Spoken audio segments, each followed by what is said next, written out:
Fala, minha fiel torcida, tamo de volta aqui no nosso canal para trazer todas as informações sobre o jogo de hoje do Timão, que irá enfrentar o Red Bull Bragantino aí como visitante.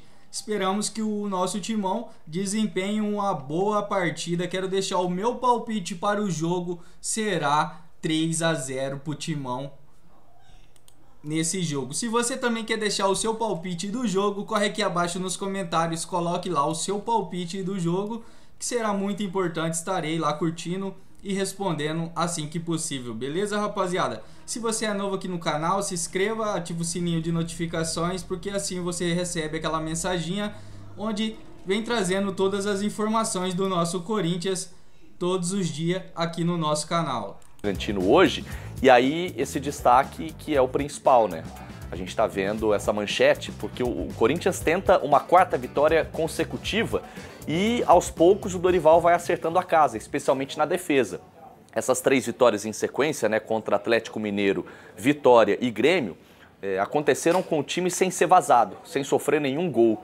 Então, pensando já na decisão, na reta final da Copa do Brasil, onde o time, né, usa o brasileiro para somar pontos, para quem sabe se garantir nesse G estendido, mas já pensando também em chegar o mais entrosado possível e com jogadores bem fisicamente, esse é o objetivo do Corinthians, né? Usar o Campeonato Brasileiro, claro, o time em nenhum momento se descuida totalmente, mas entra em campo muito mais focado na semifinal da Copa do Brasil, para olhar para dezembro e chegar com o time inteiro.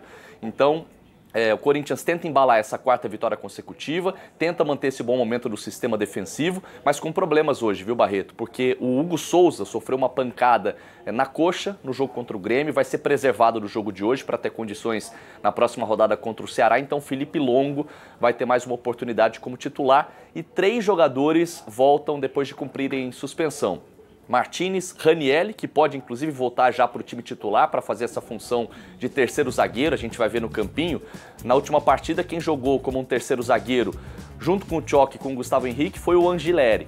Então o Ranielli pode voltar a jogar. E aí destaque para esse trio que sempre que está em campo gera, né, boas expectativas para o torcedor. O trio chamado Jim, Garro, Yuri Alberto e Memphis Depay. E aí um detalhe curioso, viu, Barreto? E até estarrecedor, porque os 3 juntos nunca perderam um jogo de Campeonato Brasileiro, mas não foram tantos jogos assim. Foram 8 partidas na última temporada, naquela arrancada, né? 7 vitórias e 1 empate, e nesse ano os 3 estiveram juntos em partidas do Campeonato Brasileiro em só 3 rodadas, porque foi uma temporada onde, quando 2 estavam à disposição, um estava machucado, e sempre com lesões relativamente graves, né, complicadas. Então, Memphis ficou lesionado um bom tempo, Yuri a mesma coisa, o Garro a mesma coisa, né, dos 3 foi o que mais ficou tempo fora. Então chega a ser até impressionante. A gente na reta final do Brasileiro, 30ª rodada, e os 3 atuaram juntos em só 3 oportunidades nesse Brasileirão. Melhor cenário possível para o Corinthians já resolver a vida no Campeonato Brasileiro, pensando em Libertadores, reincorporando esses jogadores ao time para poder disputar a semifinal da Copa do Brasil. É isso, azeitar o time, né? Vamos dizer assim. Não que eles não tenham entrosamento, esses 3 jogadores principalmente. Mas o Vini destacou muito bem, né, essas ausências no decorrer ganhar rodagem juntos, né? Isso. Passar mais tempo junto. E o retorno do Carrilho também, que é um jogador muito importante, que dá uma sustentação enorme para aquele meio de campo do Corinthians, aquela última linha antes de chegar no setor defensivo. Ele é um cara que faz muito para que esses 3 jogadores de frente, Garro, Yuri e Memphis, tenham essa liberdade, tenham esse volume, tenham essa movimentação. Então, claro, a gente vai sempre destacar os 3 jogando juntos, mas eu queria fazer uma menção honrosa aqui ao Carrilho, porque é um jogador de suma importância. O Corinthians tem uma queda de produção depois da lesão dele e ganha muito com o retorno do meio-campista. Estou vendo o Corinthians aqui em 10º lugar, à frente dele estão os outros semifinalistas da Copa do Brasil, né? O Vasco, o Fluminense e o Cruzeiro. O Cruzeiro vai direto para a Libertadores. Mas qualquer um desses que ganhar a Copa do Brasil, incluindo ele, né, incluindo o próprio Corinthians, abre uma vaga. ainda não é a garantia naquela, usando de novo aquela figura, né? Se a gente congelasse a tabela do Campeonato Brasileiro, fosse para a semifinal da Copa do Brasil assim, o Corinthians ainda estaria dependendo de ganhar a Copa do Brasil para ir para a Libertadores. Pode salvar o ano. Eu estava pensando aqui, eu falei, eu tenho o Memphis, Marcelo, agora na última data FIFA, me chamou a atenção as atuações do Memphis pela seleção da Holanda, e eu fui dar uma pesquisada e eu encontrei uns dados, cara, sensacionais, Marcelo.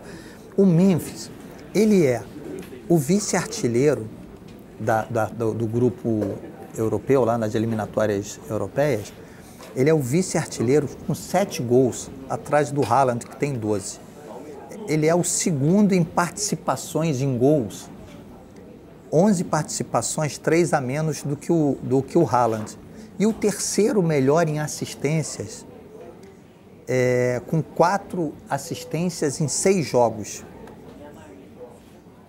Ele tem média de 65 minutos por jogo pela Holanda nas eliminatórias. Então, assim, eu estou falando de todos os grupos, tá? Não é só do grupo da Holanda, em todas as eliminatórias, em todos os grupos das eliminatórias europeias.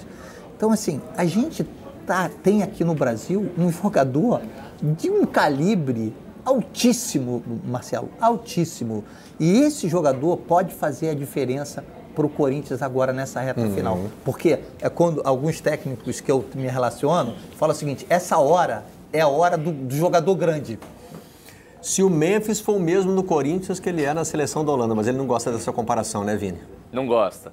Ele foi questionado nessa última partida, onde ele voltou a marcar, né, contra o Grêmio, depois de mais de 3 meses sem balançar as redes pelo Corinthians, e aí na zona mista ele foi questionado sobre por que quando ele vai para a seleção ele faz gol adoidado, e por que no Corinthians ele vinha tendo esse jejum, essa seca de gols. E aí ele não gostou, se irritou até um pouco, disse que, até usou uma frase, né, que não pegou tão bem. Sejamos inteligentes, como quem disse, essa pergunta é burra. Né? Uma coisa é uma coisa, outra coisa é outra coisa. E até fez uma certa crítica, porque ele diz, na seleção eu me posiciono bem e a bola chega. Muitas vezes aqui no Corinthians eu tenho a impressão de que eu estou bem posicionado e às vezes a bola não está chegando. Valeu, Vini. Obrigado pela participação na redação de hoje. Neste meio de semana temos também jogos pela Liga.